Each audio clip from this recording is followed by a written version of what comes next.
Sure. Okay, so let's start. Well, hello everybody.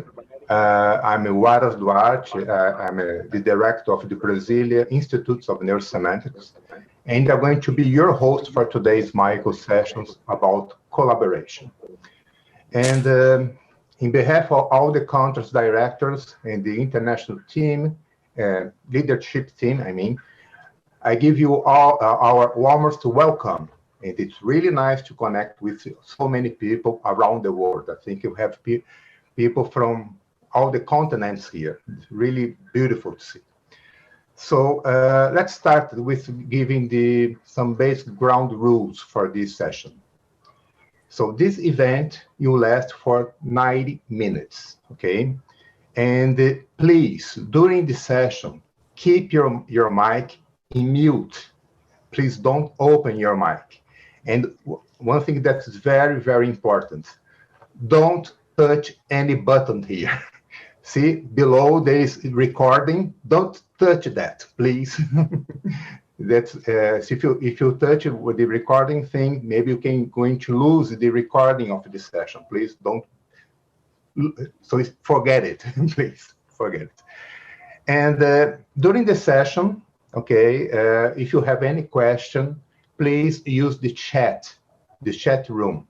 So your question, there is someone that's going to pick up your question, and the moderator is going to choose the one that's most relevant.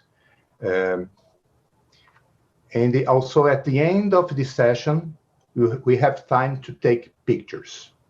Okay, so during that time, have your video on so you can have to see everybody, okay? And please, during that time of the picture, don't type any message because it can hide, okay, the image of people here, okay? Please. Well, and why we have these meetings?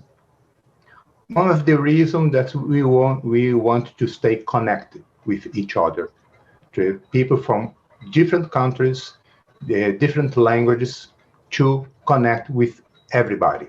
So that's a way that we build our community, our international community. Another reason to have these meetings is that it's an opportunity for us to refresh our neurosemantic knowledge, also to recharge and get inspired by new information, okay, by new knowledge that Michael is going to share with us. Also, we also want to grow the spirit and the readiness to do more together, okay, to collaborate more. That's the reason.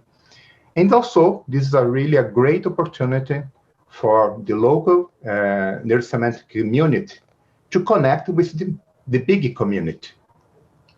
We have, I think, about 10 or 11 international institutes, okay? So people from all over the world can know each other.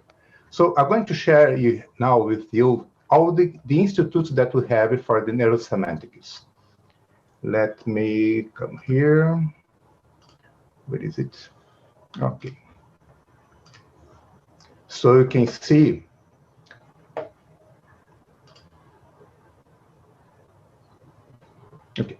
so you can see all the people that are working on the background to build this beautiful community of people that want to live better, live happier.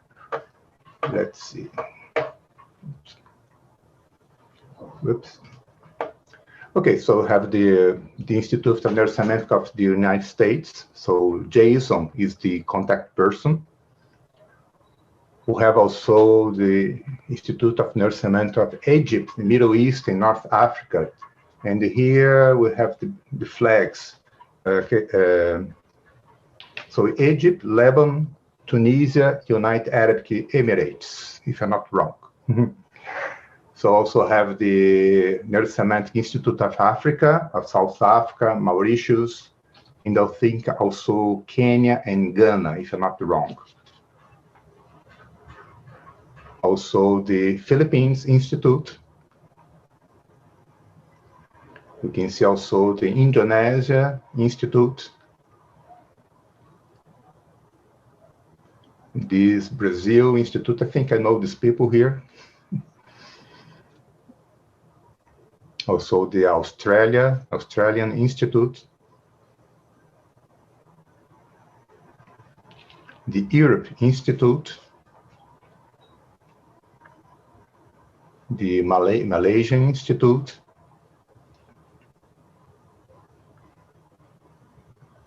The Latin American Institute. The countries here are Mexico, Colombia, Dominican Republic, El Salvador, Panama, Guatemala, Costa Rica, and Ecuador. The Scandinavian with Sweden and Norway, China, and Hong Kong institutes. Okay, let's stop here. Stop sharing. So if you don't know who is the contact person in your institute, I hope you were introduced now to this person, could see this person now. And today, okay, in our session, the topic is going to be collaboration. Collaboration, the magic of synergy. And just to read something that Michael wrote about collaboration, he says the following. You, yourself, are a collaboration. Collaboration of billions of cells in your brain, in your body, working together, generating trillions of connections. When the collaboration breaks down, you suffer disease, disorders, and ultimately death.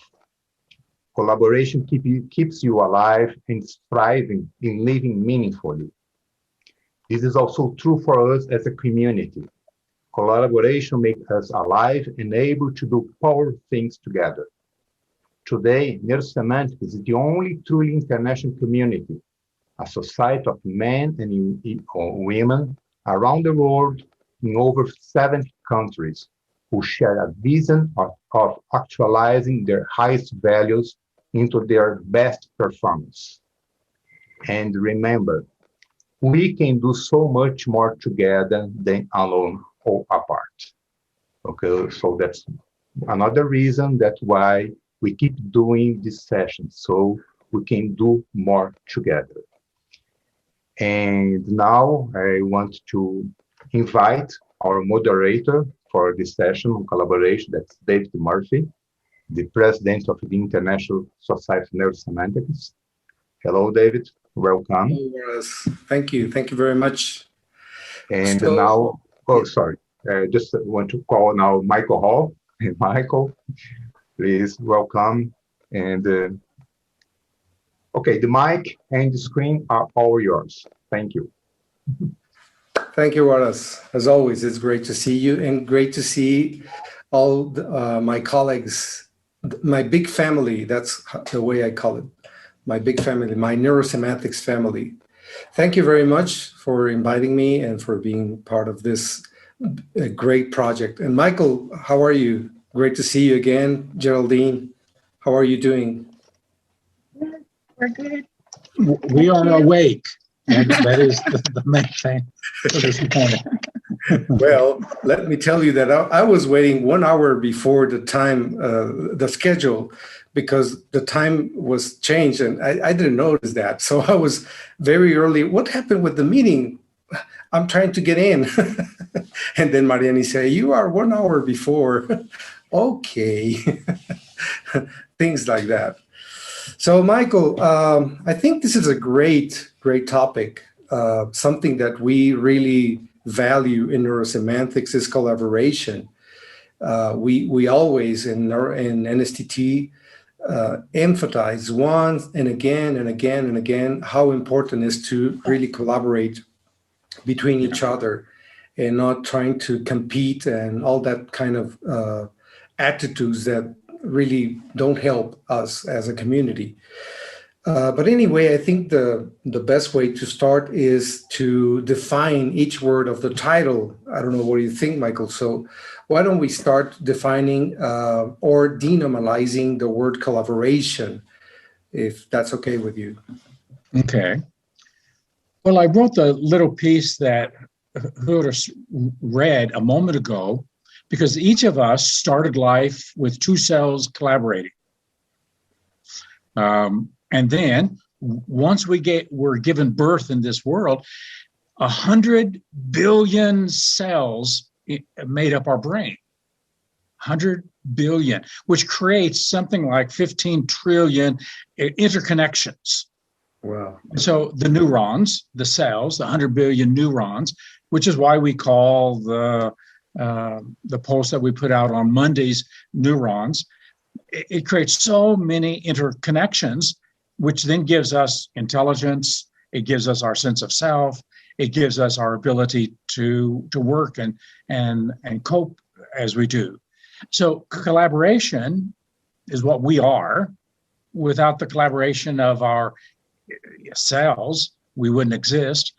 So the idea of collaboration is working together, interacting together, being more intelligent together than we are alone or apart. And that was the original idea that launched Neuro-Semantics out of the chaos of NLP. Wow. That's really amazing. I mean, we are collaboration. I think that's one of the best phrases I can get. And I don't know what you think about this, Michael, but I think it's more than just working together. It also has to do with coordinating, with doing things like in the same way, being aligned. What can you say about that, Michael? Yeah, so there's many degrees of collaboration. I put down 6 degrees of collaboration, beginning with just coordinating our activities. So we coordinate things. We can comply. So that would be a real low-level form of collaboration, complying. We comply to some authority. We comply to someone who is in charge. And so we go along with, but we're really not intimately involved. Then there's coordination. So now we're coordinating our schedule, our energies, our time, and there's coordination going on. In one way, growing up is really learning to move to full collaboration. And as a child, children have to first learn how to coordinate their bodies. So their hands, and their feet, and everything works together, coordinated. The next level of collaboration is cooperation. And for many people, this is the highest it ever gets, cooperation. They cooperate. And so it's a little bit higher. It's a little sense of community. Above that would be what I would call collaboration. And this is where we share vision and values, and we learn from each other, we hear each other, we support each other. And above that would be synergy. Wow. And synergy is when something more than the sum of the parts and different from the sum of the parts emerges. It emerges so that it's really a surprise and a delight and an eureka experience as that synergy occurs. Wow.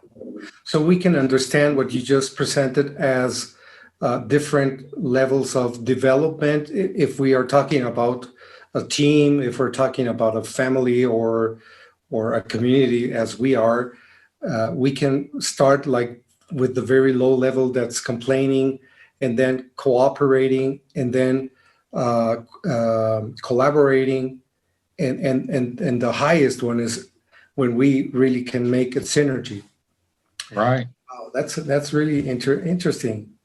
What else could you say about, or how can we start like building this kind of life, this kind of collaboration and synergy? So another definition of collaboration, and those of us in neurosemantics and group and team coaching, we talk about this all the time. Getting a group of people together and helping them, first of all, to learn a unique skill called thinking together, because that's pretty unique. Most groups, people don't think together. They have competition. Here's my idea. Well, here's mine. And we don't listen to each other. We don't even take on and consider each other's. It's just like, I argue for this, you argue for that. And it's low level. It's not collaboration. It's just pure competition. It is everybody seeking to win at everybody's expense. So we don't even think together. Thinking together is, let me take your ideas, David, and let me think about them, play with them in my mind, and give it a chance. Then we could start piggybacking on each other's idea, so that the ideas you have and these ideas, what if we put them together? So we start thinking together. Then we could have the next level of collaboration, learning together. This is what Peter Singe spoke about in the fifth discipline, organizations becoming learning. حياتي عم بسمع مايكل هول على التليفون. فيني احكيكي بعد شوي؟ Somebody is competing with us. Well, they may be saying the same thing, just in a different language. Perhaps. And so now we learn from each other. Think about that as a dynamic. Peter Singe said, this is what makes the competitive advantage in organizations and businesses. If organizations can learn, can do just-in-time learning, so that we keep up with what's going on and we stay relevant, we stay current, learning together. Well, once you learn together, then can you decide together? So that's the next level up. Can we make decisions that unify values, visions, plans, and decide together? What happens in some organizations, some groups, some families, some couples, is when one person makes a decision, everybody else either complies or undermines it, competes, or disengages. Well, I didn't want to do it that way, so I'm not playing. So deciding together. Well, once you've made a decision together, can you then act together? Can you then coordinate all the activities and together do something much greater than you could do individually or apart? And when that happens, then that's when synergy, the magic of synergy, starts to occur. Wow. It seems it's not something easy. Firstly, because what I'm listening is that, or part of what I'm listening is that we need to transcend our need to be right, to compete. And perhaps from the NLP perspective, we need to play more like in a second position and taking really on consideration what others think, the proposal of other people. Wow, that's really amazing. So perhaps the next question will be, why is this important? What's the importance of collaborating, or anything else that you want to add on this? Okay. Yeah, I wrote down, because that's such an important question, I wrote down 10 answers to the why collaboration is so important. And that's because most collaborations don't work. So you think about, most marriages don't work. Yeah. Most businesses work for 3 to 5 years and then fall apart. Businesses and organizations that last 20, 30 years are rare. So most of the time when people try to work with people, as you just said, we get our own egos in the way, we get our views in the way, and we don't really know the skills of collaboration. So one reason is because people don't understand how important it is. So it's important, first of all, it is the most natural thing. If we are a collaboration, collaboration is the most natural thing. In the body, when our body doesn't collaborate with itself, we get sick, diseased. Cancer and other autoimmune system diseases are diseases where collaboration is broken down. In a society becomes cancerous, and it fights against its own self. It consumes its own self. So it's natural. It's healthy. That'd be the second reason. It's healthy mentally, emotionally, socially, personally. And because it's healthy in that way, it takes a lot of maturity to collaborate. We have to learn how to do it, and we have to have some maturity of patience and care and compassion to really pull it off. Collaboration creates social power. We can do so much more together than alone or apart. And so it creates social power. We see that in effective work groups. We see that in effective teams. When you put together a dream team, and that dream team can win every game, that's social power.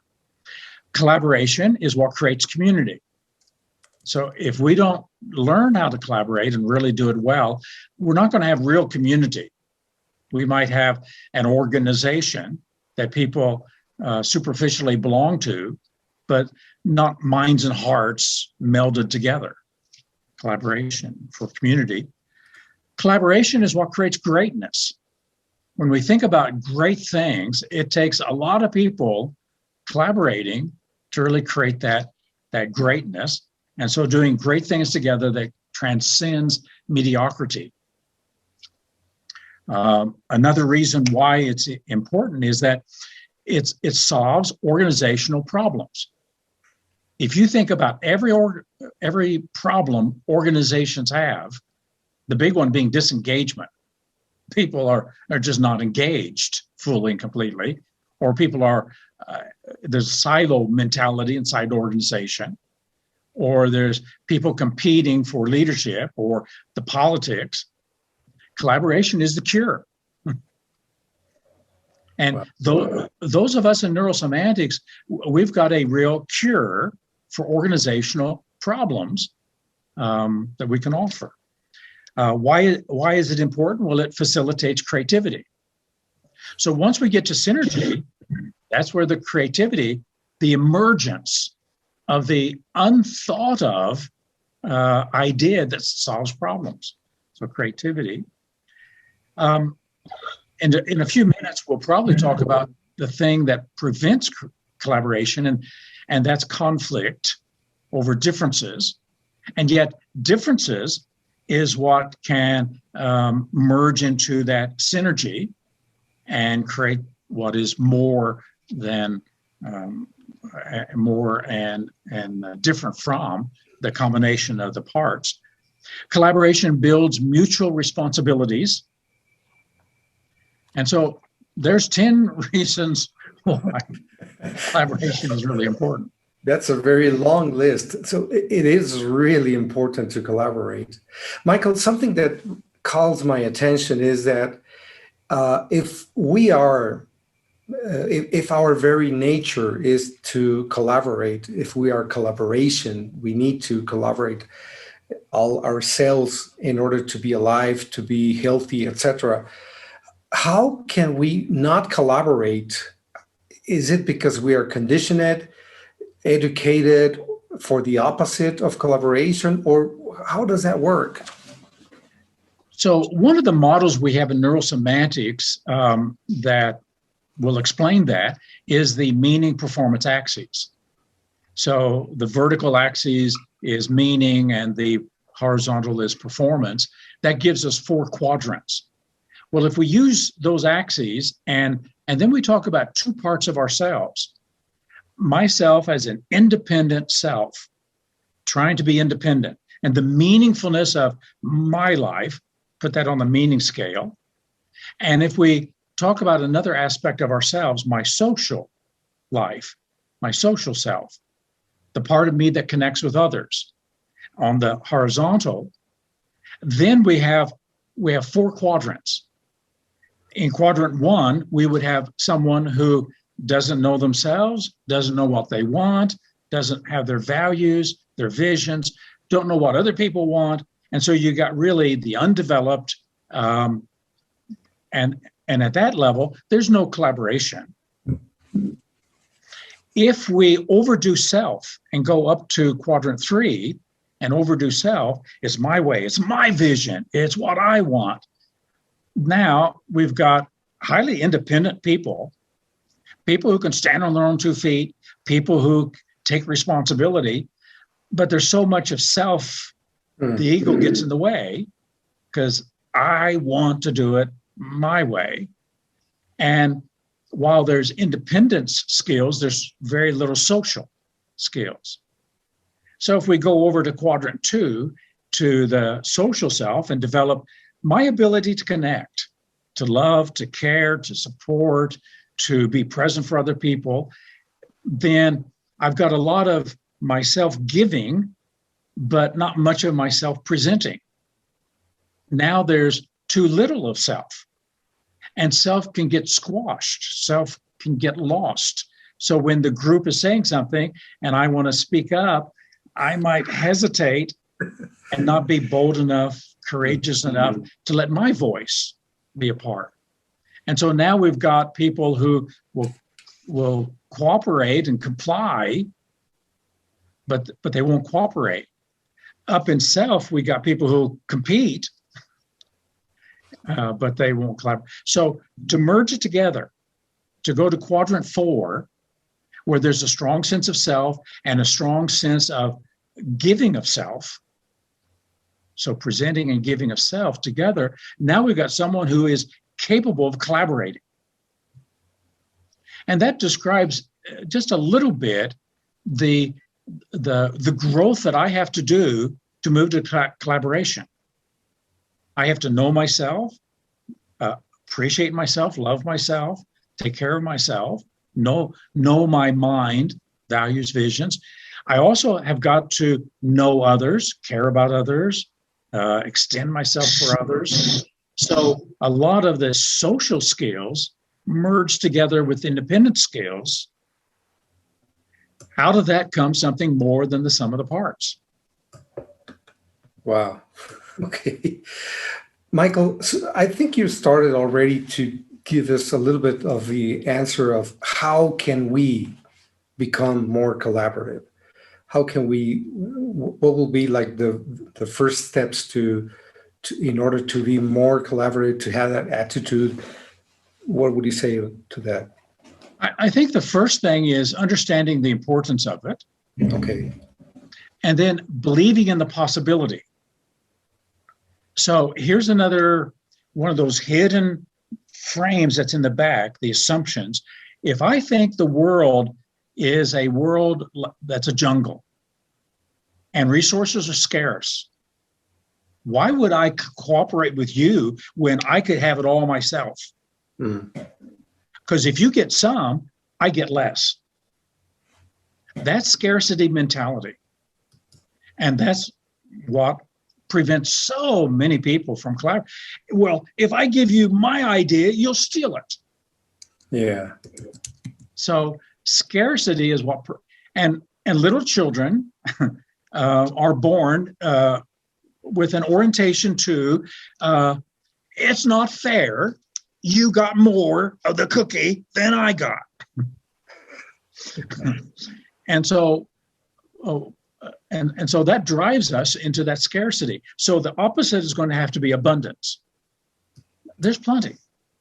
We don't live in a jungle. We live in a resource-filled world. And that's true physically. If you watch the history of humanity, we have predicted the end of the world so many times. We're going to run out of fossil fuels. And how many times has that been predicted? Again and again. And then we learn how to use less and get more out of it. Getting more out of less is the definition of wealth. That's what Being wealthy means you take something and your intelligence, your ability to create can get more out of less. And when it comes to intangibles, knowledge, love, support, the more I give, the more I have. Wow. And so abundance is an abundance mentality, belief in abundance, commitment to abundance, is going to be the foundation for collaboration. Wow. Yeah, that was my next question, but I think you're answering before I just asked it, Michael. The question is, what other frames do we need? What other beliefs do we need to really hold in mind in order to be or to perform more collaborative? Yeah. When I think about this first one, from scarcity to abundance, that was the death knell of NLP. When I came into NLP, there was already 3 camps of people arguing over intellectual property. Yeah. And they were already arguing over who has real NLP, who has pure NLP. And they were already in that battle. And by 1995, when NLP just fell apart in terms of really collaboration, it was everybody holding back, refusing to share ideas. And so because we weren't getting ideas back and forth, it wasn't developing. And that's where NeuroSemantics came in, and we became really the most creative community in the field of NLP, because we were launched from the idea, let's collaborate. And when I give you my best ideas, I've lost nothing. Yeah, exactly. So we could say that the first frame of mind should be shifting from scarcity to abundance. Yeah. You also mentioned, I don't know, perhaps this could be a good frame also, or a good belief, is that collaboration isn't in our nature. We are created by collaboration. Could that be a good frame also? Any other frame or belief or intention that we should adopt in order to be more collaborative? Yeah, I think those would be the first 2 frames to identify as to help us to get there. Probably out of some of the things said earlier, collaboration is a maturity. Okay. It takes mature men and women to collaborate. People who still have a childish idea, it's mine. And we see this when a trainer or a coach says, my client. Yeah. And I can't share my client. We don't own other people. Yeah. The days of slavery are over. Yeah. And so so it takes maturity. And so am I willing to be bigger and more mature, more patient, considerate, thoughtful, taking second position so that I can become more collaborative? Awesome.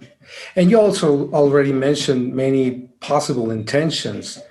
The intention, I think the benefits or the importance of being collaborative could be like really strong intentions to be more creative, to add more value, to give more to the world, etc. That could be some of the intentions. Right. Something else? Yeah. So another one is a community that collaborates, it enriches every member of that community, which is why we say, one of our little mantras in NeuroSemantics, we can do so much more together than alone or apart. Now that's a belief, that's an understanding. It's kind of like when the tide comes in, all boats rise. So if somebody does something incredible in NeuroSemantics, that makes all of us richer. And so when we collaborate and when we present a collaborative, unified picture to the world, it's going to make every meta coach more valuable, every NeuroSemantic trainer more valuable, every consultant more valuable. So, so no matter what you put in, you're going to get more out of it than what you've put in. And so believing that together we can do so much more than alone or apart. And that we all win when somebody makes really something important or valuable. It's not for himself or herself, it's for the whole, for the group.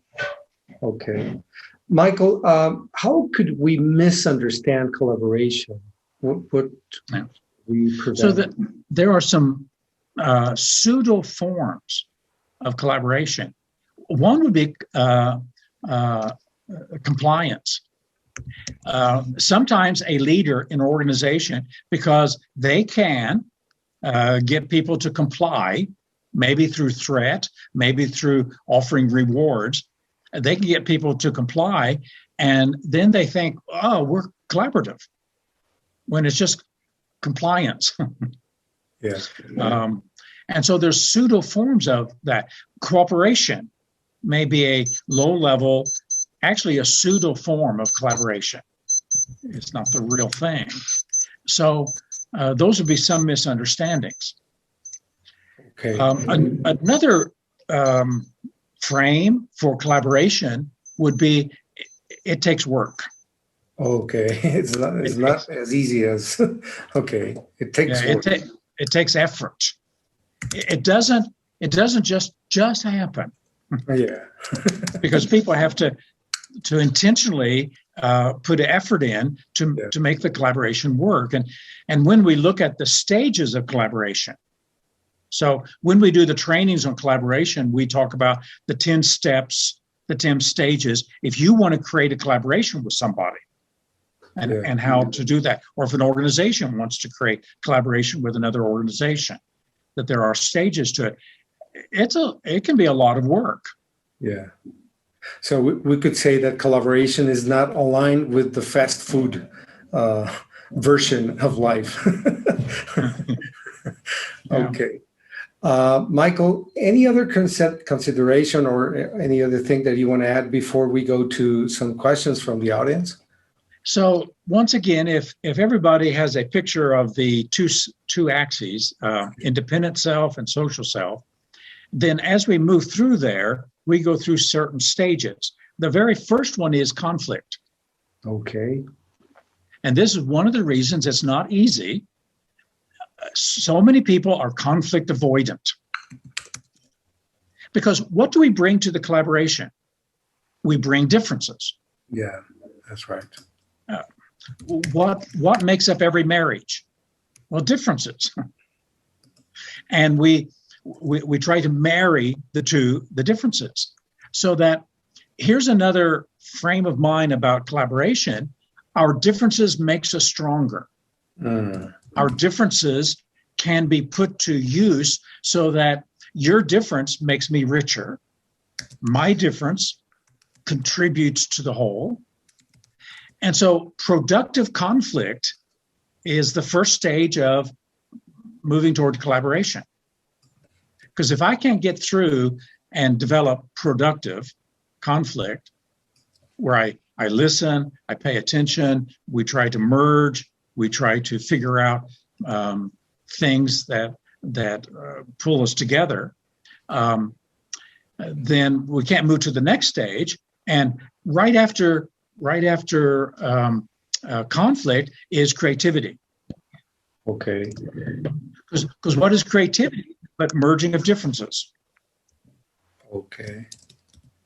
So we need to have, if the first stage is conflict, productive conflict, we need to have a good relationship with conflict. And that means to have the frame that you already said, our differences makes us stronger. Is not about who's right or who's wrong. Right. Okay. And then the next stage is creativity. What other stages does collaboration has? Well, just to stay with that for a moment, this is where NLP should have been the pioneering field in this area, because usually when there's conflict and differences, it's at the surface level. And if we just start asking the meta question, when you get that, what are you going for? And when you get that, how is that important to you? Mm-hmm. When you get that, and if we do that with each person, we eventually get an agreement frame. Yeah. The Sure. agreement frame is the internal core of productive conflict. And we in neurosemantics, we in NLP, that's home base. Of course, yeah. And so it should be so natural. So the first thing we do, look for the positive intention behind what seems like a conflict. Wow. So it's looking for the intentions. In a certain level, it's going to be like an agreement because we're talking about values and not about the differences. Wow. And that leads to the thing that magnetizes collaboration is vision. So I'll get through the conflict, I'll get through the creativity, I'll get through the organizing, all the processes to get there because there's a vision pulling me forward. Mm-hmm. There's values and visions. And in neurosemantics, our vision is helping people step into excellence to be the best version of themselves.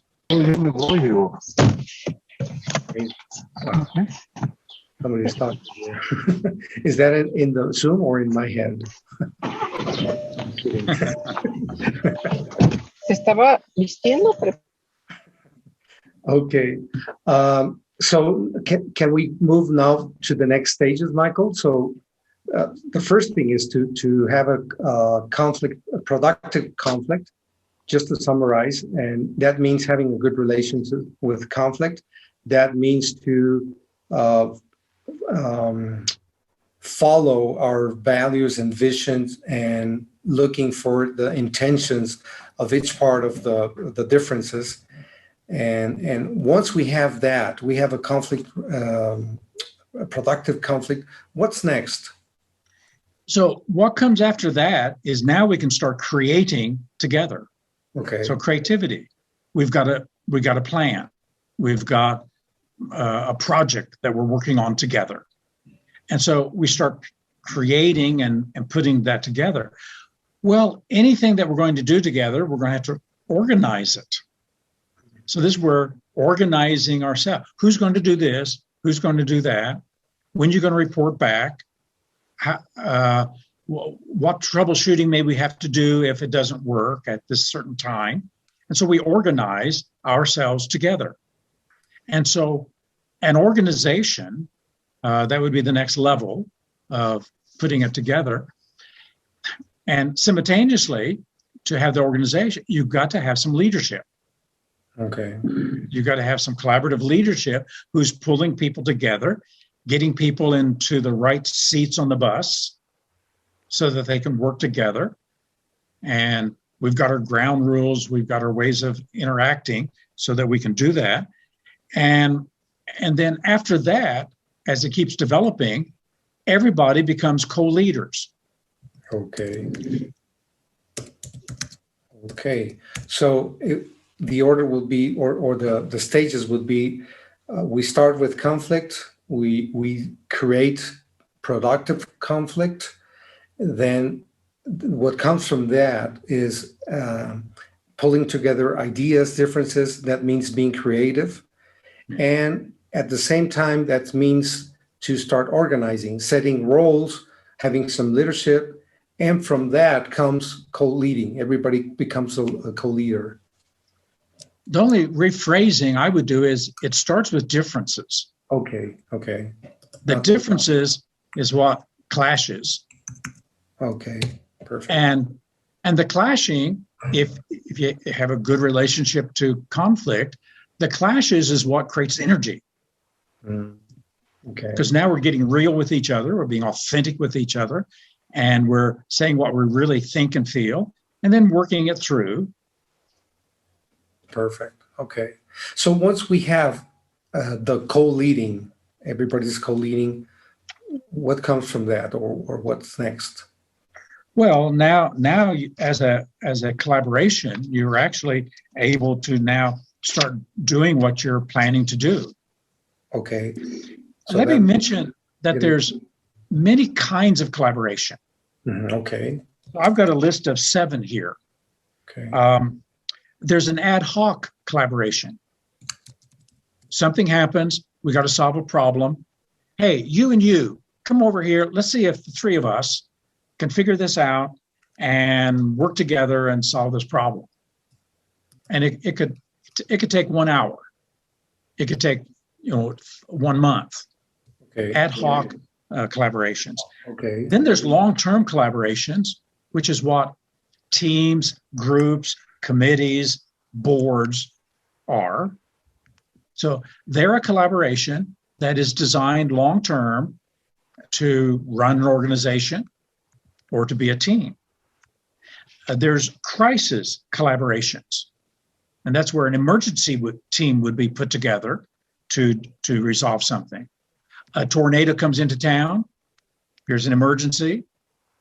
So we put together a collaborative group of people who have skills who can handle that. A flood occurs where we need a different emergency team.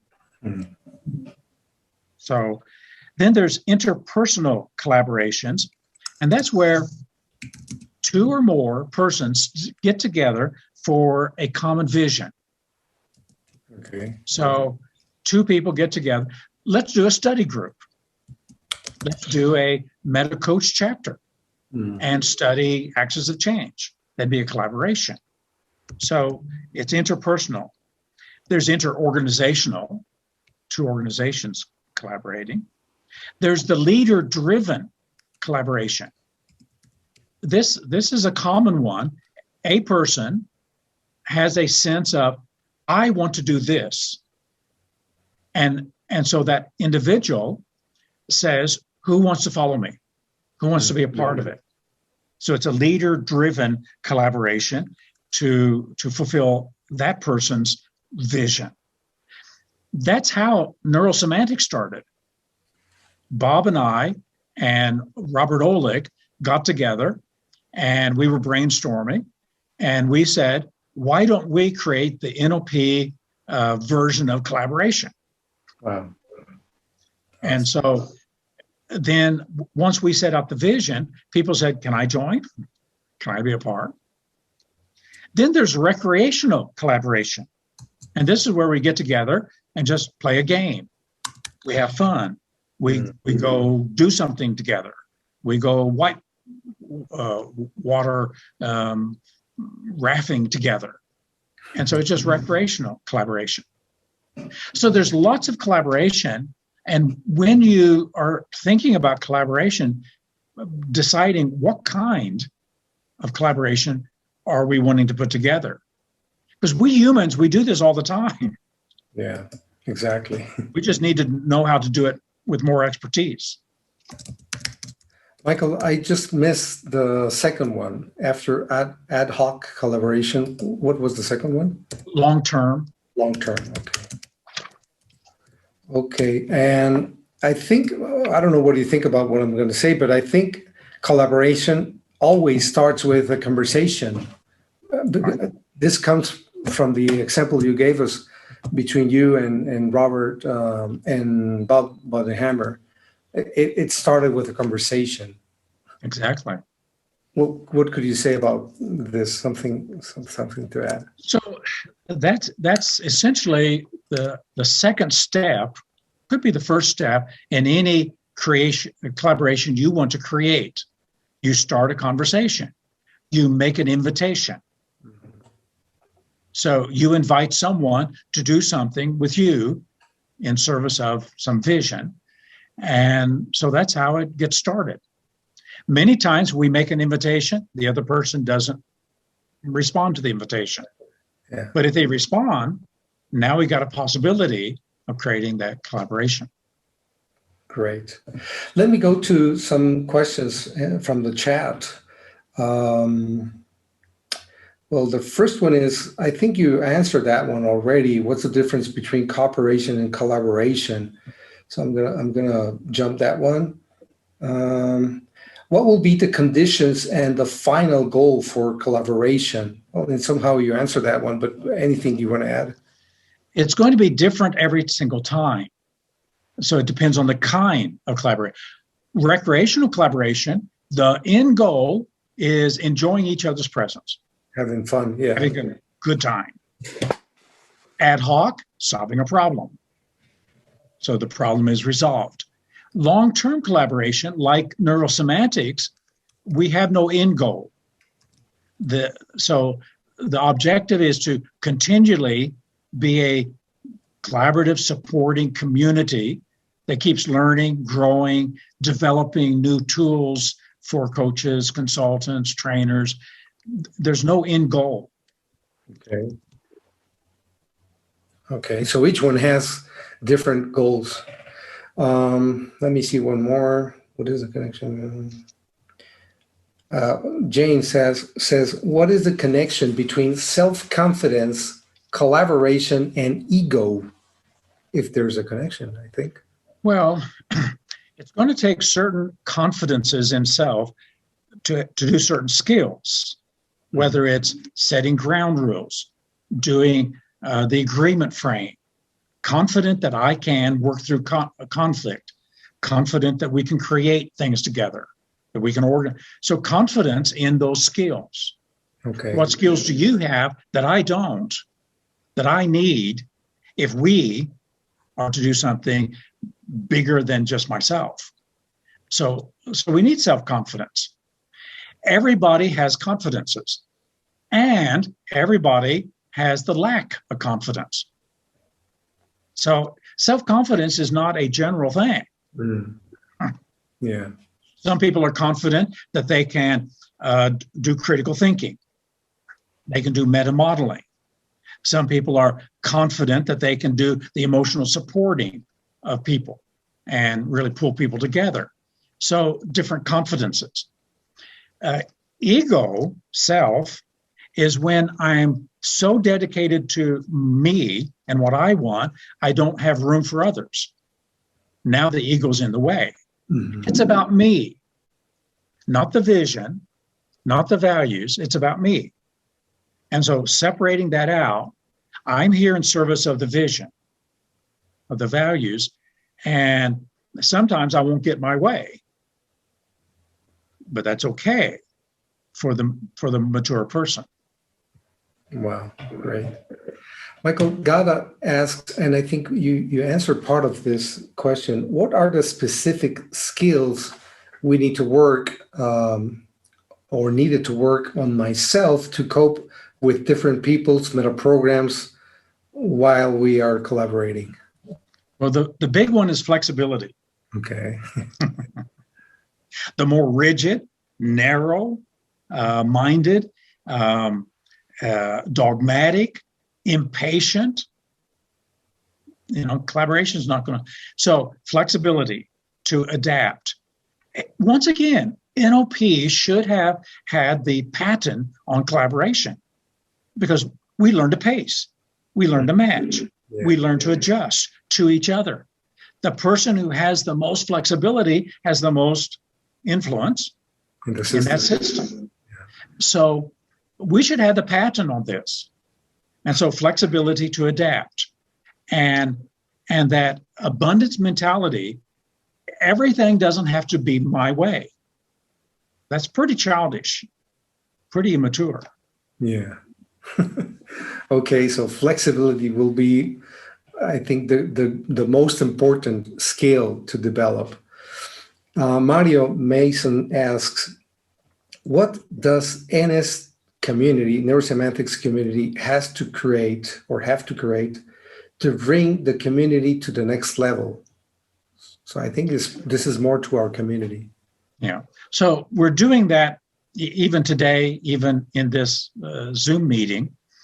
Each of the local institutes, the 13 institutes, are pulling people together so that collaboration starts ground level.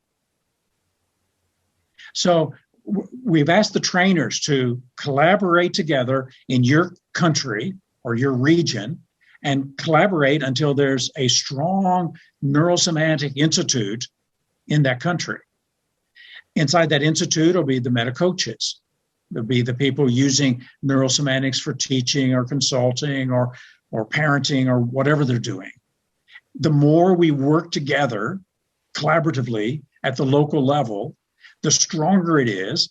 And when we have strong institutes and we learn, and the institutes learn from each other. So we've already set up processes to make that happen. Now it's just a matter of working it. And one of the reasons we're doing this subject today is to help people understand why we're doing it and the purpose of it. Great. In the meantime, you were answering this question, Michael. I reminded something that I think it has to do with collaboration, but more with the frame of abundance instead of scarcity.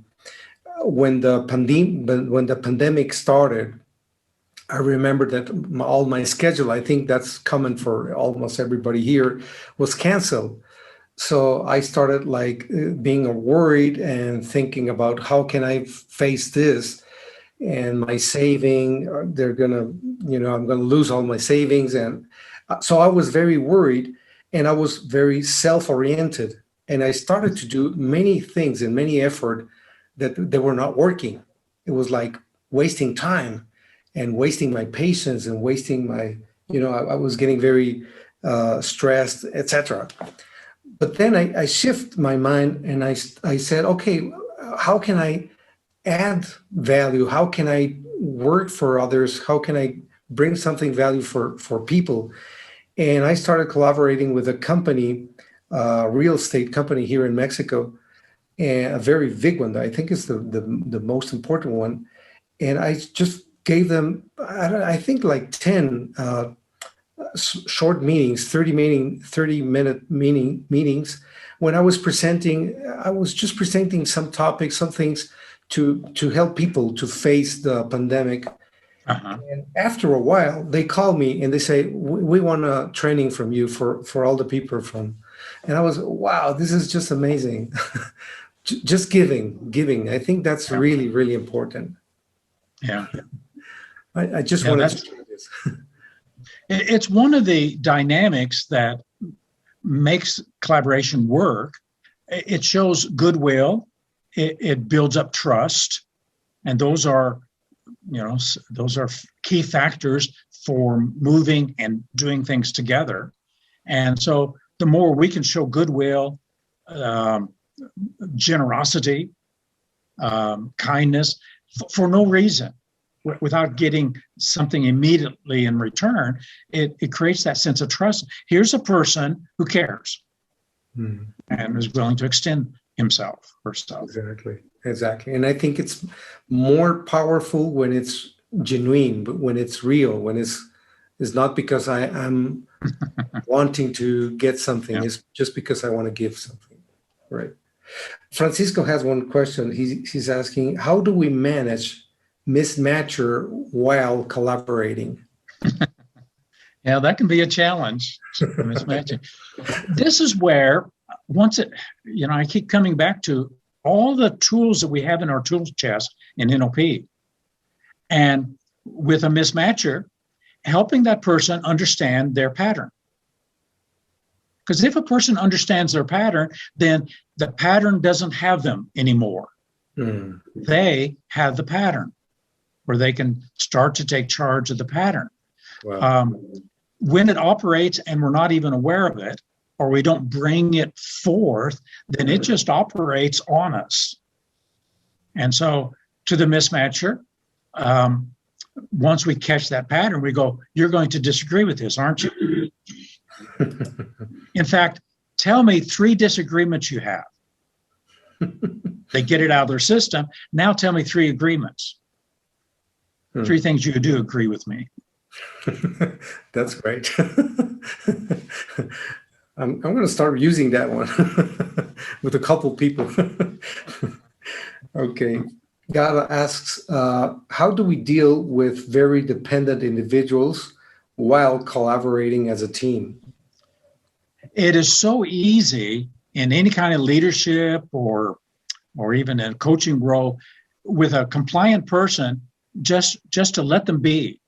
And so one of our tools is to help to let their voice be heard. Even if they're going to say the same thing other people have said, just letting them have their voice and calling them out so that they feel like they have co-created the vision, the values, the process. The more we engage them, the more engaged they'll be. And so a person dependent needs to develop those independent skills. And maybe the framework is they've got some differences. They've got some different unique skills and things that makes them so unique that we want to hear it. We want to call it out. We may be able to use it now. We may not. Yeah. So it's like giving everybody the chance to say what they want, to be themselves, and not like punishing or, talking wrong about somebody or putting wrong to somebody. Okay, giving space to everybody. Yeah, and this is where it works so well in small groups. 8 people, 12 people work so good in a small group. It gets harder and more difficult the larger the organization.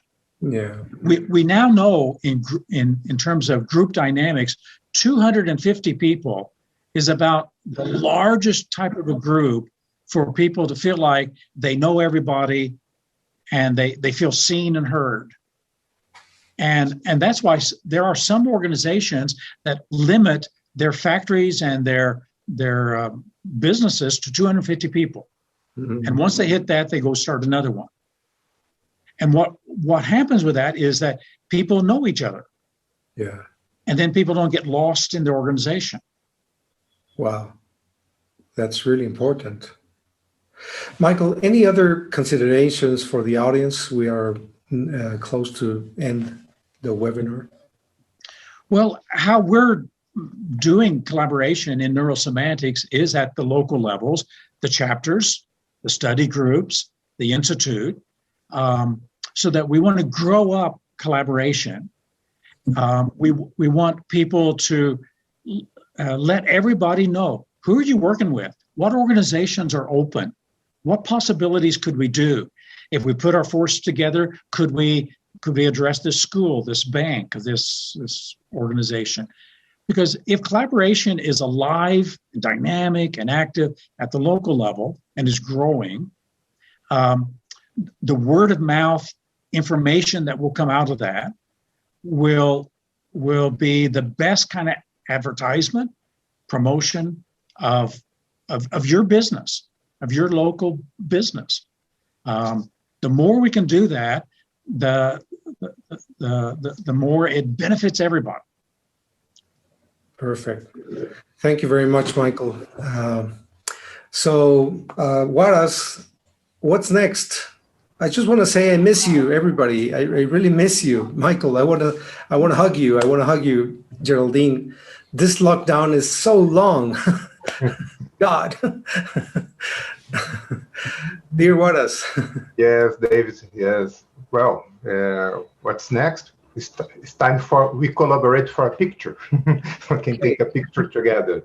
And Michael, thank you very much for everything that you told about collaboration and how it's very important for us in all the institutes, local institutes, to really develop that among our community, so we can really grow stronger.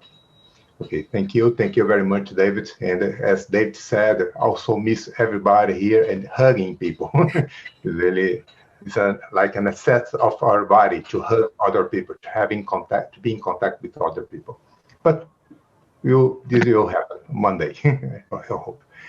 And now I think is Mohammed. That's the one that's our professional and official photographer, right? Yes. Yeah. So now with you are the one that's going to coordinate the picture. Perfect. So I'm going to ask everyone to turn on your camera, please. And please stop writing in the chat box till we finish the pictures. So please turn on your cameras, everyone. Have a big smile on your face. And we'll start taking pictures. Again, another reminder, please stop writing messages in the chat box. Okay, so get ready, big smile, and let's start taking pictures. And I need to turn on my camera. Yeah, by the way. Okay, so have a big smile on your face and let's start.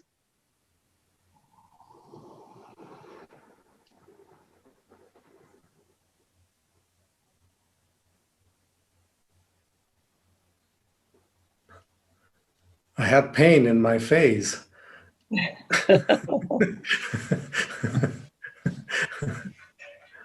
That's what you pay for having a smile. Thank you, everyone. We took pictures. Thank you. Thank you. Thank you. It was wonderful. Thank Thank you. you very much. What is your Thank you. microphone is off? Thank you. Thank you. Thank Thank you. you. Michael, Thank you, David. everyone. Thank you. Thank you very much. Thank you. Miss you all. Thank you, Michael. Thank you, Geraldine. Mexico. Mohan, Michael. Bye. So much. Good night. Good night.